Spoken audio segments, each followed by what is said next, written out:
Clark, you've talked about this before, and I want to underline it because I wasn't aware of this until you first said it to me maybe 10 years ago. But I think it's really important. It's something Americans need to talk a lot more about, and that's this combination of plea bargaining and charge stacking.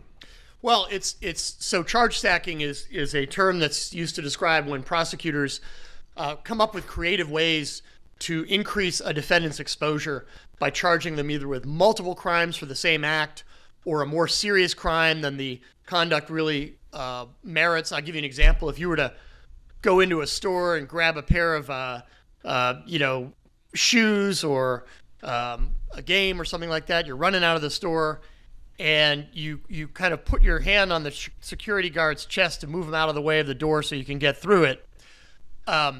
Technically, you can charge that as a robbery because robbery is the use of force to effectuate a theft. Now, is that really robbery? Of course not. That's just shoplifting.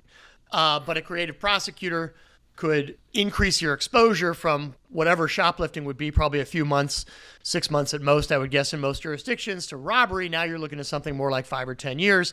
The point of that would not be that they actually think you should do 5 or 10 years because you robbed that store.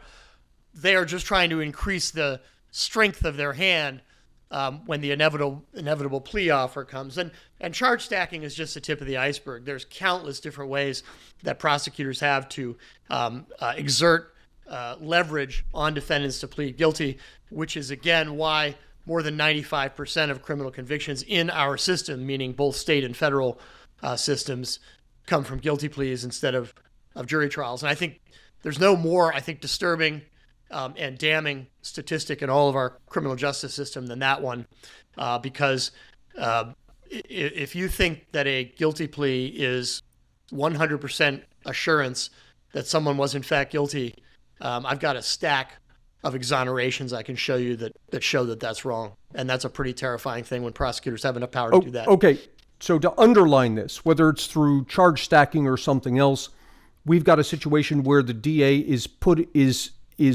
taking somebody who's been charged with a crime, piling on enough weight such that when the DA comes along and says, okay, plead guilty and we'll make all this big stuff go away, the person says, yeah, regardless. And you gave a good example. This was that case a couple of years ago, the college admittance scandal out in California? Yeah, so this is the Varsity Blues investigation. It was actually prosecuted by the Boston U.S. Attorney's Office. So these are the feds.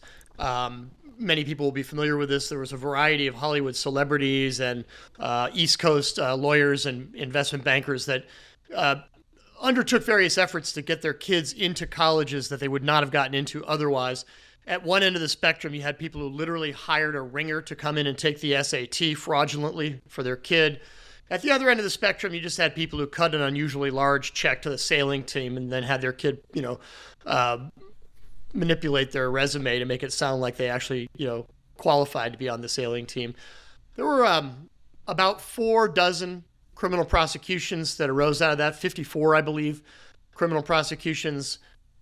50 out of 54 defendants were induced to plead guilty. And generally speaking, this is what they were looking at. The average plea offer was about 2 months, and anyone who didn't immediately agree to plead guilty was advised by the U.S. attorney that he would go and seek a superseding indictment from the grand jury in which they would include a fresh conspiracy to commit fraud charge for which the punishment could be up to 20 years. Now, you're probably not going to do 20, but you might well do 7 or 8. And of course, given the nature of the case, what these people all had in common is they all had kids. And if you were to threaten me with 7 or 8 years in federal prison and then offer to let me off the hook for 2 months, I'd sign whatever you put in front of me. I wouldn't even ask to read it. That's how they get convictions these days in both the federal and the state systems. And I'll add one more thing, and there was some of this in the Varsity Blues case. They're even allowed to exert pressure on a defendant to plead guilty by threatening to indict your family members. As long as they have probable cause to believe that one of your family members has committed a crime, which, newsflash, they always will because we have so many crimes, it is perfectly permissible for them to use that as a bargaining chip. And if you agree to plead guilty, waive your right to a trial, we won't go after your wife, we won't go after your kids. And I think that's pretty gross. And it happens. Lovely family there. Be a shame if something happened to And we know that happens enough. That's not documented, but it happens enough that nearly every single federal court of appeals, so 10 out of 12 federal courts of appeals, have had occasion to rule on whether it is constitutional to exert plea pressure in that manner, and every single one of them has said, yep, no problem.